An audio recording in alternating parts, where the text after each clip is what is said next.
Hi, this is Wayne Rivers at the Family Business Institute. Thanks for tuning in. As always, we want to know your comments, so click on the link below. And if you like, make suggestions about what you'd like to see in future blogs in coming weeks. This came up a few weeks ago, and I thought it was a good time to re-bring this up as a part of your family business system. I'm going to come back to that in a minute. So we're undertaking an assignment with a family business, and as we always do, we're going to interview family members and key employees in the business. We do psychological profiling and surveying and other things, but a face-to-face conversation can be very informative as well. So we're getting ready to go, and we compile a list of the people we want to interview with the help of the owners of the company.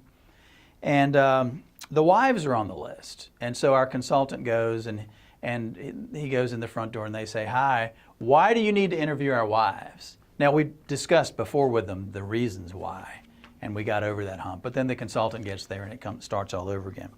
So it's a great question. Why in the world would these consultants want to come in? And during the context of the family business succession and strategy planning, why in the world would you want to interview my wife who doesn't even work in my company? And my first reaction to that is, are you kidding? Are you really? Seriously? Are you kidding me? But let me just go through some of the reasons that this is an issue. First of all, most people, when we say we're going to interview the wives, and by the way, I don't mean to be sexist, the spouses, okay? When we say we're going to interview the spouses, most people understand that intuitively, they just get it. But 10 or 20% say, why in the world are you going to do this? And we have to kind of go through the motions with them. So first of all, objectivity. Since they don't work there every day, they're not embroiled in the day-to-day, moving boxes and handling customer complaints, they're a little more objective about the business. They're a little bit more removed from the day-to-day, and they can look at the 30,000 foot view. The other thing is they tend to be fairly protective. Spouses tend to be protective of their spouses. So they'll in essence advocate for their spouse, whereas I might not advocate for myself because I might perceive that that's disrespectful to my brother or my sister or my mom or dad. My wife would advocate for me, and she might say, well, he works the hardest and he contributes the most and he gets paid the same as everybody else, and we never have thought that was fair and all that kind of stuff. So advocacy is a piece of it. The spouse usually takes the view of how the business affects the family. So again, if you're talking to me as an operator of a business, I'm thinking purely business stuff, moving stuff point A to point B and achieving goals and setting targets and all that kind of stuff. You're not going to hear probably a lot from me, at least not superficially, about how the work that we do here takes time away from my family and all that. But you would hear that from my spouse.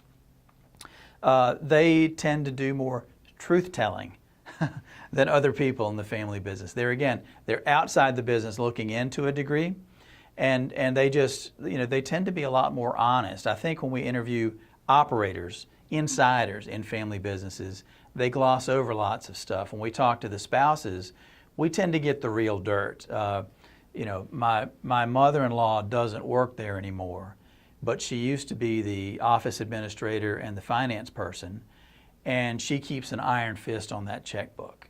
So we'll hear a guy say, yeah, I've been running the business for 20 years, and then we find out later that mom, grandma in this case, actually still controls the finances of the business. So we get more truth-telling from spouses who don't work in the business than you might otherwise suspect.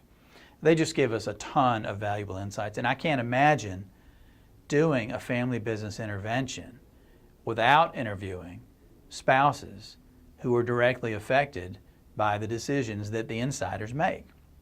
They're stakeholders, just like anybody else. They may not be stockholders, but they're stakeholders in the outcomes of the family business. They want to make sure things are fair, the business is running successfully. I mean, they themselves and their children have a stake in the outcomes and success of the family business. Now let me get back to system. A family business, as we've written about and talked about 100 times before, is a system. It's not, stockholder A and stockholder B and stockholder C and everything's about us. We have spouses, we have children, we have employees, we have customers. The family business is a system that works together in interlocked way.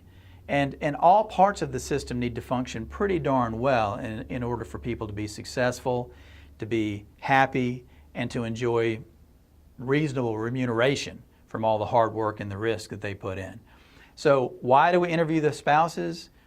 They're a key part of the family system and the family business system, and they too have a stake in the outcomes of family business succession and strategy planning.